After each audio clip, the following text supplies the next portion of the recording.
থেকে এক নতুন মুফতি এসেছে, জানেন বোধহয় আপনারা। আমরা আশা করেছিলাম লন্ডন থেকে একজন জাতীয় নেতা দেশের মাটিতে আসার পর এই চাঁদাবাজি এবং রাহাজানিতে লিপ্ত গুন্ডা প্রকৃতির বিএনপি বোধহয় পরিবর্তন হবে, কথাবার্তা আচরণে বোধহয় বিএনপির একটা পরিবর্তন হবে। আমরা দুঃখের সাথে লক্ষ্য করলাম লন্ডন থেকে নেতা দেশে নামার পর বিএনপি পরিবর্তন হয় নাই, লন্ডনের নেতা নিজেই নতুন বিএনপি হয়ে গেছেন।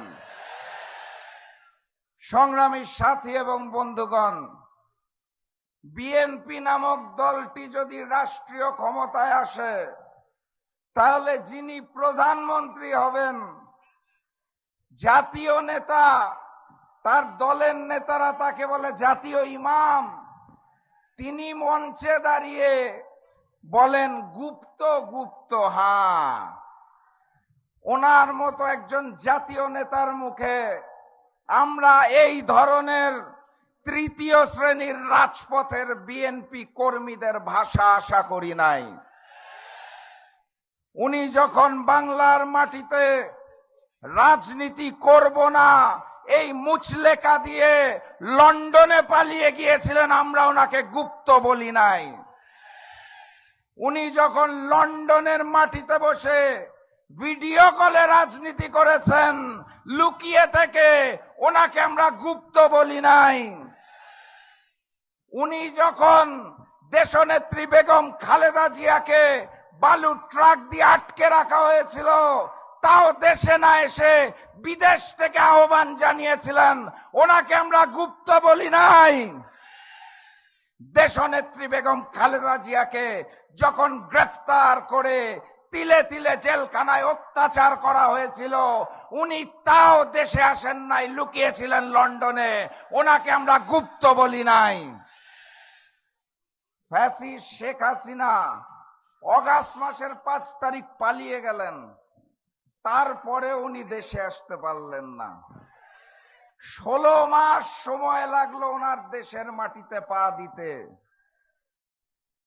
উনি লন্ডনে বসে বললেন দেশে আসার সিদ্ধান্ত নাকি ওনার একার না, কার কার সিদ্ধান্তে উনি চলেন, কোথায় কোথায় মুচলেখা দিয়ে নিজ মাতৃভূমিতে নামতে হয় সেটাও উনি পরিষ্কার করেন নাই, ওনাকে তো আমরা গুপ্ত বলি নাই। ডিসেম্বর মাসের 25 তারিখ বাংলাদেশের মাটিতে নেমেছেন শুধুমাত্র নির্বাচনে অংশগ্রহণ করার জন্য, দেশপ্রেমের জন্য নয়। ক্ষমতার মসনদকে ভালোবাসেন, যিনি দেশকে ভালোবাসেন না তিনি প্রমাণ করেছেন। শেখ হাসিনা পালিয়ে যাওয়ার পর এই নিরাপদ বাংলাদেশে আসতে ওনার 16 মাসের বেশি সময় লাগে, তাও ওনাকে আমরা গুপ্ত বলি নাই। ডিসেম্বর মাসের 25 তারিখ দেশে নেমে উনি বলেছেন আই হ্যাভ আ প্ল্যান। সেই প্ল্যান কি সেটাও খুলে বলতে পারছেন না, গোপন প্ল্যান, তাও আমরা তাকে গুপ্ত বলি নাই। উনি মঞ্চের মধ্যে দাঁড়িয়ে জামাত এবং শিবিরকে উদ্দেশ্য করে বলেন গুপ্ত। আমাদের উচিত ছিল ওনাকে গুপ্ত বলা, কিন্তু রাজনৈতিক শিষ্টাচারে আমরা একটা জাতীয় মঞ্চ থেকে গুপ্ত বলতে পারি না। এটা জনাব তারেক রহমানকে শিখতে হবে। এই বাংলাদেশ